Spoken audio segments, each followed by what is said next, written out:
All right, hello everyone, कैसे हैं आप सभी? I hope you guys are doing super duper great. स्वागत है आप सभी का इतने अमेजिंग से channel English by Tanya Sharma पे। मैं हूं तान्या शर्मा और मैं आपको देने वाली हूं last minute strategy plus your time management for your English exam. है ना, हम लोग लैंग्वेज सब्जेक्ट्स की प्रैक्टिस ही नहीं करते हैं। हम लोग पूरा साल इन सब्जेक्ट्स को इतना ज्यादा इग्नोर करके रखते हैं और बाकी सब्जेक्ट्स पे इतना फोकस कर लेते हैं कि आखिरी में ना हमें ये सब्जेक्ट्स बहुत ज्यादा प्रेशराइज फील कराते हैं।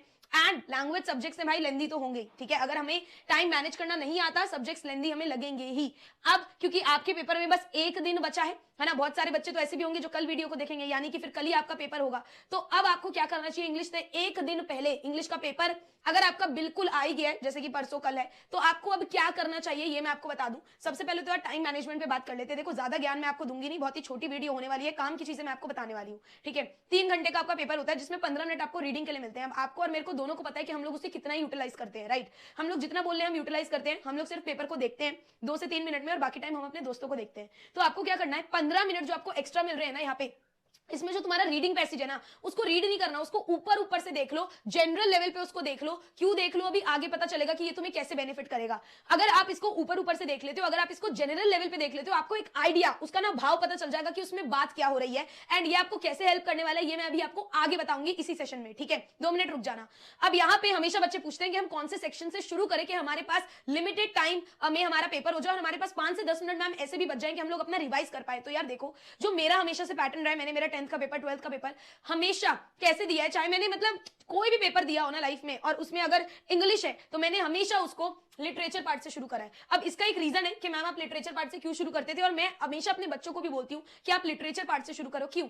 ये एक ऐसी चीज है जो हमें सबसे ज्यादा नंबर दे रही है, नंबर 1, है ना। अगर आप अपना क्वेश्चन पेपर उठाओगे, सबसे ज्यादा वेटेज की अगर कोई चीज है तो वो लिटरेचर ही है। और प्लस लिटरेचर हम लोग पढ़ के गए हैं, हमें सारे चैप्टर्स आते हैं, तो इसमें कुछ भी ऐसा नहीं आएगा जिससे हम शॉक्ड होंगे। हाँ, मैं मानती हूं कि 2 जो लंबे क्वेश्चन आ रहे हैं, डायलॉग बेस्ड और कॉम्पिटेंसी बेस्ड, उनमें आपको सोचना थोड़ा सा जरूर पड़ सकता है 10-15 मिनट के लिए, बट बच्चों उसमें भी चैप्टर्स तो वही है ना जो हमें आते हैं। सीगल की मम्मी अमेंडा की मम्मी से कंपेयर करना पता है ना हमें, अमेंडा की मम्मी क्या चीज है और सीगल की मम्मी क्या चीज है, राइट। तो बेसिकली यहाँ पर कुछ भी आपको शॉकिंग फैक्टर नहीं आएगा। और प्लस अगर आप उस सेक्शन से, जैसे बच्चे मान लो रीडिंग से भी शुरू करते हैं, कोई गलत नहीं है उसमें, बट मेरा ऐसा मानना है कि अगर आप उस सेक्शन से पेपर को शुरू करते हो जो आपको नहीं आता, मतलब रीडिंग अगर आपकी प्रैक्टिस भी है तो भी ये तो अनप्रिडिक्टेबल सी चीज है ना, हमें नहीं पता वो कौन सा रीडिंग पैसेज हमारे पास उठाकर दे दे, एम आई राइट। तो यहाँ पर हमें नहीं पता कि क्या है, अगर हम इससे शुरू कर दे, हमें ना आए, हम लोग पैनिक कर जाए, पूरा का पूरा पेपर खराब हो जाएगा। क्योंकि स्टार्टिंग में ही अगर हम लोग पैनिक हो गए, स्टार्टिंग में ही हम लोग घबरा गए, है ना, स्टार्टिंग में ही हमें लगा कि हमारा पेपर बुरा जा रहा है, अगर ये थॉट हमारे दिमाग में आ गया, फिर हमें आता हुआ पेपर भी बुरा ही लगेगा।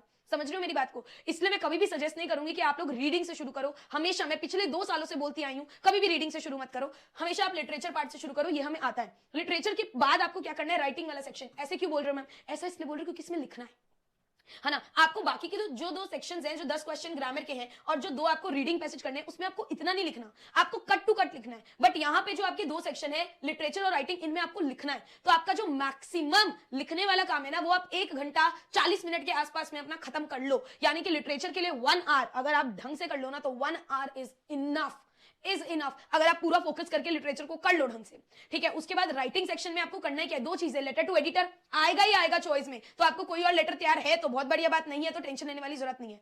सो लेटर टू एडिटर तो आ ही रहा है, और एनालिटिकल पैराग्राफ, 2 ही चीजें, इसमें आपको सोच समझ के भी लिखना है, तो भी 40 मिनट बहुत ज्यादा है इसके लिए, ठीक है। तो आप लोग अपना 1 घंटा 40 मिनट में ये दोनों सेक्शन कर सकते हो। ग्रामर में गिनती के 10 क्वेश्चन करने हैं, जिसमें से तुम्हारे आधे तो एमसीक्यू ही हैं, जिनमें से चॉइस तो है ही तुम्हारे पास, राइट। और अगर जो एमसीक्यू नहीं भी है उनमें तुम्हें एक लाइन लिखनी है, तो ग्रामर में हद मार के तुम्हें 15 मिनट लग जाएंगे, और तुम क्या लोगे भाई ग्रामर से, ठीक है। तो तुम्हें इस तरीके से अपने चीजों को प्लान करना है, क्योंकि जनरली क्या होता है, अगर हम रीडिंग सेक्शन से शुरू कर देना तो रीडिंग में ही हमारा इतना टाइम चला जाता है, ऊपर से पैनिक हो जाते हैं कि बाकी उसके लिए ना तो एनर्जी बचती है ना टाइम।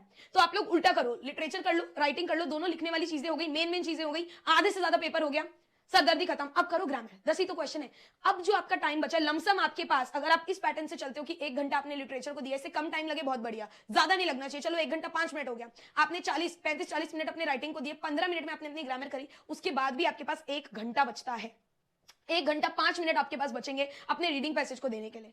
और रीडिंग पैसेज 1 घंटे में बहुत ज्यादा है। 2 रीडिंग पैसेज है ना, करना कैसे है मैं बताती हूँ। अगर आप उस टेक्निक को फॉलो कर लोगे ना तो कोई जरूरत नहीं है, कोई ऐसा नहीं है कि आपको 1 घंटा या 1 घंटे से ज्यादा लगेगा, बल्कि उससे कम ही टाइम लगेगा। ठीक है, सो यहाँ पर आपको करना क्या है, रीडिंग पैसेज में कभी भी मेमोराइज नहीं करना।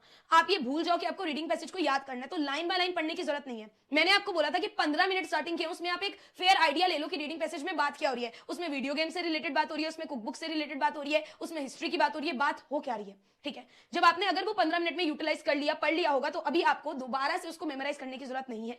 वोकैबुलरी की टेंशन आपको बिल्कुल नहीं लेनी। अगर आपके रीडिंग पैसेज में कुछ ऐसे वर्ड्स हैं जो आपके पल्ले नहीं पड़ रहे, कोई दिक्कत वाली बात नहीं है। उसकी ऊपर की लाइन या नीचे की लाइन को आप अगर 2 से 3 बार रीड करोगे, आपको एक आइडिया लग जाएगा, दिमाग लगाओगे तो आइडिया लग जाएगा कि हाँ भाई इसमें ये बात हो रही है। हमेशा पूरे रीडिंग पैसेज में पॉजिटिव रहना। रीडिंग पैसेज करना मतलब एक ऐसी सिटी एक्सप्लोर करना जिसमें आप पहले कभी नहीं गए हो, राइट। तो आपको उसमें कोई भी परेशानी, कोई भी दिक्कत मिल सकती है, आपका मूड भी खराब हो सकता है, बट आपको पॉजिटिव रहना है, तभी आप यहां से निकल पाओगे। ऑल राइट, अब आपको करना क्या है, क्योंकि आप 15 मिनट में पहले ही एक फेयर आइडिया ले चुके होगे, आपको अब डायरेक्ट क्वेश्चन पे आना है। दोबारा पूरा रीडिंग पैसेज पढ़ के अपना टाइम वेस्ट नहीं करना। आप अपने क्वेश्चन पढ़ो, रीडिंग पैसेज पे जाओ, वहां से आंसर ढूंढो, डायरेक्ट हो या इनडायरेक्ट आंसर हो, भाव को पता करो और सीधा लिखो। ठीक है, आपको देखना है कि पूरा पैसेज एक्सप्रेस क्या कर रहा है। अगर आपको ये पता चल जाएगा, आप हर क्वेश्चन का आंसर करके आ सकते हो। अब तो क्वेश्चंस भी ऐसे आने लग गए हैं, सीबीएसई ऐसे क्वेश्चंस देता है जिसमें जरूरी नहीं है हर बच्चे का आंसर सेम हो, डिट्टो हो, नहीं, आप अपनी स्किल के अकॉर्डिंग, अपनी थॉट प्रोसेस के अकॉर्डिंग भी आंसर को लिख कर आ सकते हो।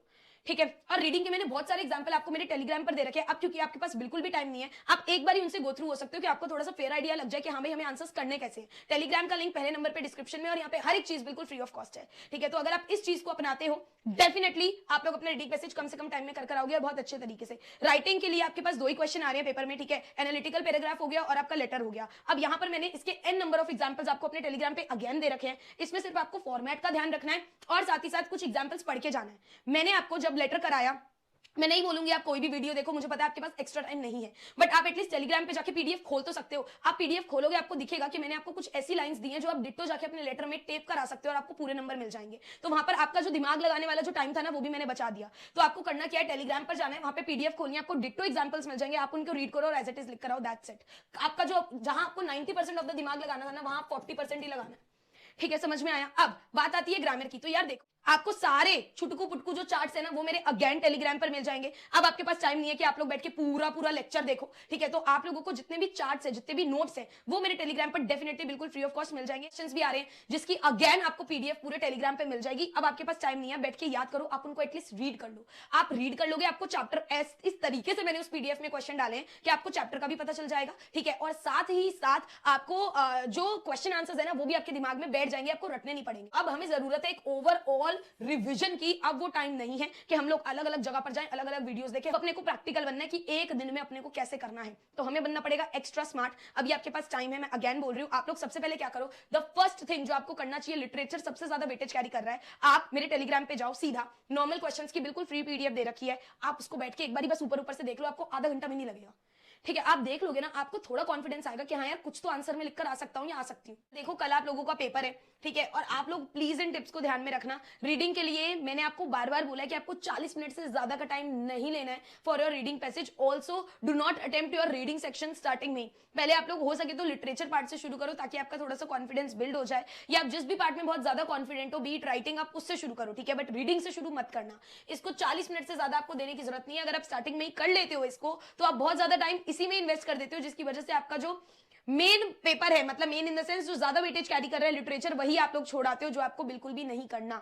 जो आपको 15 मिनट का टाइम मिलेगा स्टार्टिंग में, वो बच्चों आपको बहुत अच्छे से यूटिलाइज करना है फॉर योर रीडिंग सेक्शन, ताकि आपको पैसेज में बात क्या हो रही है, एक भाव पता चल जाए, वो क्या एक्सप्रेस कर रहा है वो पता चल जाए, जिससे आपको बाद में आंसर करने में आसानी हो।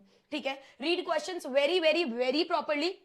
अगर आप क्वेश्चन का भाव नहीं समझोगे, वो क्या आपसे पूछ रहे हैं, तो आप आंसर भी नहीं दे पाओगे, क्योंकि ये वो वाले रीडिंग पैसेजेस नहीं है जिनमें आंसर आपको मुंह के आगे मिल जाएगा। आपको थोड़ा सा तो एफर्ट मारना पड़ेगा। इसके लिए आप क्वेश्चंस को बहुत अच्छे तरीके से पढ़ो। ये जो 15 मिनट का टाइम आपको मिलता है ना, एक्स्ट्रा टाइम, इसमें ही आप अपने पूरे पैसेज को एक बार ऊपर जनरल लेवल पे पढ़ लो, ताकि आपको उसकी बात समझ में आ जाए, वो क्या एक्सप्रेस करना चाह रहा है। वोकैबुलरी के लिए आपको बिल्कुल भी टेंशन नहीं लेना है। अगर आपको कोई ऐसा क्वेश्चन आता है जिसमें बोला गया पैराग्राफ 3 से ये वाला वर्ड ढूंढ के लाओ, तो आपको बहुत आसानी से, अगर आप उसको रीड करते हो ना अच्छे से, आपको बहुत आसानी से कोई ऐसा अटपटा सा वर्ड दिखेगा जो आपसे वो पूछ रहा होगा। तो बेसिकली अगर आप उस वर्ड के ऊपर की 2-3 लाइन या नीचे की 2-3 लाइन पढ़ोगे तो आपको उसका भाव समझ में आ जाएगा। कभी भी आपको रीडिंग पैसेज पढ़ते हुए ऐसा लगे यार दिमाग खराब हो रहा है, मैं तो मिस हो रहा हूं, मुझे समझ नहीं आ रहा, एक लंबी सांस लेना और शुरू से शुरू करना, ठीक है। पूरा रीडिंग पैसेज बिल्कुल भी पढ़ने की जरूरत नहीं है। मैंने आपको जितना भी प्रैक्टिस करा आपने देखा होगा, मैंने कभी आपको पूरा रीडिंग पैसेज नहीं पढ़ाया। जितनी जरूरत है बस हमें उतना ही करना है। तो इसीलिए टेंशन लेने से वहां पे कुछ भी नहीं होगा। रीडिंग पैसेज का पहला स्टेप ही है कि आपको टेंशन बिल्कुल भी नहीं लेनी है, पैनिक नहीं होना, अपने दिमाग को नेगेटिव नहीं होने देना। जहां आपका दिमाग नेगेटिव हो गया ना कि भाई तेरे को नहीं आता, वहां पे मतलब आप लगा लो कि काम तमाम हो गया। आपको पॉजिटिव रहना है, आपको देखना है, दोबारा पढ़ना है, रीड करना है कि अच्छा ये लाइन में ही आंसर है, बट ये लाइन क्या बोल रही है इसको मुझे समझना है। तो ये कुछ चीजें जो आपको रीडिंग के लिए अपने दिमाग में रखनी है। नेक्स्ट इंपॉर्टेंट चीज है राइटिंग। राइटिंग में मैंने बार बार बोला आपके नंबर कटते हैं। अगर मान लो ये आपकी आंसर शीट का बॉर्डर है, ठीक है, तो आपको बेसिकली यहीं से लिखकर आना है, इसके नीचे फिर इसके नीचे फिर इसके नीचे फिर इसके नीचे फिर इसके नीचे। मान लो मैंने सेंटर एड्रेस लिखा है JG करके कुछ, उसी के नीचे मुझे डेट लिखनी है तो मैं यहीं से शुरू करूंगी 29 समथिंग, फिर उसी के नीचे एक लाइन छोड़कर मुझे जो भी करना है तो मैं यहीं से शुरू करूंगी। बेसिकली आपको बॉर्डर के साथ में ही रखना है। आपको ऐसे नहीं करना कि आपने यहां लिखा फिर आपने यहां लिखा फिर आपने यहां लिखा, इस चीज के नंबर कटते हैं, CBSE ने क्लियरली बोला है। नेक्स्ट इंपॉर्टेंट चीज आपको फॉर्मेट का ख्याल रखना है। मैं बहुत बार देखती हूँ कि बच्चे रिसीवर्स एड्रेस को 3 लाइन में नहीं लिखते, राइट। तो ये नहीं है, आपको पहले द एडिटर लिखना है, फिर आपको न्यूज़पेपर का नाम लिखना है, फिर आपको जो भी आपका न्यू दिल्ली है, जयपुर है, वो लिखना है, ठीक है। तो 3 लाइन में रिसीवर एड्रेस मतलब 3 लाइन में। तो फॉर्मेट का बिल्कुल खास तौर पे आपको ध्यान रखना है। हर पैराग्राफ के बाद आपको एक लाइन छोड़नी ही छोड़नी है। मैंने आपको बहुत अच्छे से फॉर्मेट बताया टेलीग्राम पर, उसका PDF भी, अगर अभी तक भी आपको कंफ्यूजन है, अब आप किसी वीडियो को देखने में अपना टाइम वेस्ट मत करो, आप सीधा टेलीग्राम पर जाओ, वहां पर आप फाइल सेक्शन में जाओ, आपको सारी PDF मिल जाएगी राइटिंग वगैरह की, तो आप लोग क्लिक करो और फटाफट से फॉर्मेट देख लो, वो आपका बहुत सारा टाइम बचा लेगा, ठीक है। तो आप लोग देखो कि कैसे सेंडर एड्रेस के बाद लाइन छोड़नी है, फिर डेट लिखनी है, फिर लाइन छोड़नी है, फिर रिसीवर एड्रेस लिखना है, फिर लाइन छोड़नी है, पैराग्राफ के बीच में लाइन छोड़नी है। इवन यहाँ मैंने आपको लाइंस तक दे रखी है कि कौन से पैराग्राफ में आपको क्या लिखकर आना है, तो आपका बहुत सारा टाइम पेपर में बच सकता है, ठीक है। अब पैराग्राफ नंबर 1 में आपको 2 से 3 ही लाइन लिखनी है इंट्रोडक्शन में, जो मैंने डिट्टो आपको दे रखी है, आपको एज इट इज उठा के लिखकर आनी है। पैराग्राफ नंबर 2 में आपको 4 से 5 लाइन लिखनी है, जिसमें आपको मेन प्रॉब्लम एक्सप्लेन करना है। ये भी कैसे करना है ये भी मैंने आपको बता रखा है, बस आप एक बार ही देख लो। और पैराग्राफ नंबर 3 कंक्लूजन में भी एज इट इज आपको लाइन दे रखी है 2 से 3 जो आपको लिखकर आनी है। तो यहाँ पर आपकी जो मेहनत 100% थी वो अब आपको 40% ही करनी है। मेक श्योर आप अच्छे से क्लोजिंग करो, कॉम्प्लीमेंट्री क्लोजिंग दो, योर्स फेथफुली करके, और योर्स में कभी भी अपोस्ट्रोफी ना लगाओ, ये बिल्कुल गलत है, ऐसे मत करके आना, ठीक है। बिना अपोस्ट्रोफी के योर्स लिख कर आना।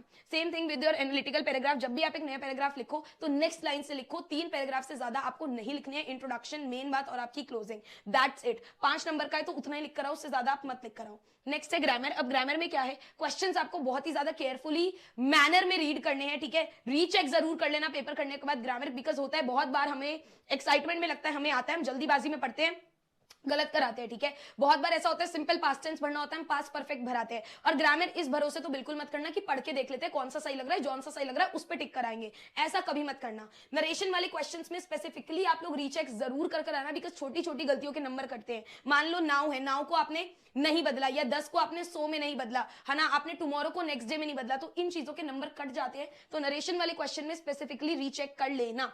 अब अगर आपने अभी तक भी ग्रामर नहीं पढ़ा है, अभी आपके पास टाइम नहीं है, आप लोग चार्ट्स के थ्रू रिवीजन कर सकते हो। चार्ट्स अगेन आपको टेलीग्राम पे बिल्कुल फ्री ऑफ कॉस्ट पे मेरे मिल जाएंगे, ठीक है।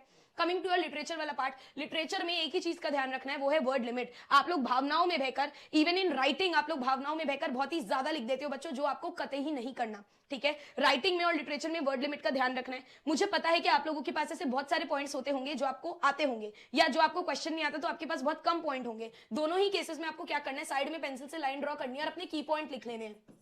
What do I mean by की पॉइंट, जो भी आपके छोटे छोटे पॉइंट्स जो भी आपको याद आ रहे हैं, आपको पूरा पूरा नहीं लिखना है एक एक वर्ड कि भाई हाँ लेंचो फार्मर था, बारिश हो गई, ये हो गया, वो हो गया, फलाना हो गया, पोस्ट मास्टर। अब जब आपके पास इतने सारे पॉइंट हैं और अगर 4 नंबर का क्वेश्चन है, 3 नंबर का क्वेश्चन है, तो आप लोग दिमाग लगा सकते हो, आपको केवल 4 पॉइंट लिखने हैं। तो इनमें से वही पॉइंट उठाओ जो मोटे मोटे हैं, जो इंपॉर्टेंट है, जिन्हें प्रायोरिटी वाइज सेट किया है, वो उठाकर लिख कर आओ। पूरे 7-8 पॉइंट लिखने की जरूरत आपको नहीं है। एक, इससे आपका टाइम वेस्ट होगा, दूसरा आपको कोई एक्स्ट्रा नंबर भी नहीं मिलेंगे। जितने नंबर का क्वेश्चन है उससे एक एक्स्ट्रा पॉइंट लिखा हो, दैट्स इट। इससे ज्यादा आपको नहीं लिखकर आना। ऑन दी अदर हैंड, अगर आपके पास लिखने के लिए मटेरियल बहुत ही ज्यादा कम है, चाहे वो लिटरेचर हो या राइटिंग, अगेन आप लोग एक ऐसी लिस्ट बनाओ, अपने पॉइंट्स बनाओ, 2-3 पॉइंट तो होंगे। तो अब अगर आपके पास लिखने का मटेरियल कम है तो आप उन 2-3 पॉइंट को ही 2-2 लाइन में तो एटलीस्ट खींच के आओ, ताकि आपको नंबर एटलीस्ट थोड़े तो मिल ही जाए, ठीक है। तो इस चीज का ध्यान देना है। दूसरा, कॉन्फिडेंस पूरा रखना है, ये समझना है यू नो एवरीथिंग। अगर आपने कॉन्फिडेंस में हार मान ली तो आप लोग dialogue based question, diary based question नहीं कर पाओगे। और डायरी बेस्ड बस एक हवा बना दिया है, जहां पर आपको बोला है कि मान लो आप मेटिल्डा के पति हो, आप अपनी फीलिंग्स लिखो। अरे सिंपल सा क्वेश्चन है, बताना है कि मेटिल्डा के पति पे क्या बीती, बस आपको आई आई करके बताना है, फर्स्ट पर्सन में लिखना है क्योंकि आप मेटिल्डा के पति हो, राइट। और डियर आई डायरी एंट्री में है ही क्या, और कुछ भी नहीं है। तो ये सिर्फ आपको पागल बनाने की स्कीम है। क्वेश्चन आपसे नॉर्मली पूछा गया है, बस थोड़ा सा इलेबोरेट आपको करके लिखना है, जो कि मैंने आपको ऑलरेडी सिखा दिया है कैसे लिखना है, right. So you know everything, बिल्कुल भी आपको टेंशन नहीं लेनी है। ये कुछ लास्ट मोमेंट चीजें थी जिनका आपको ध्यान रखना है, और मुझे पता है तुम मेरे बच्चे हो, मचा कर आओगे। All the very best, go for it, और आकर जरूर बताना पेपर कैसा हुआ। Love you.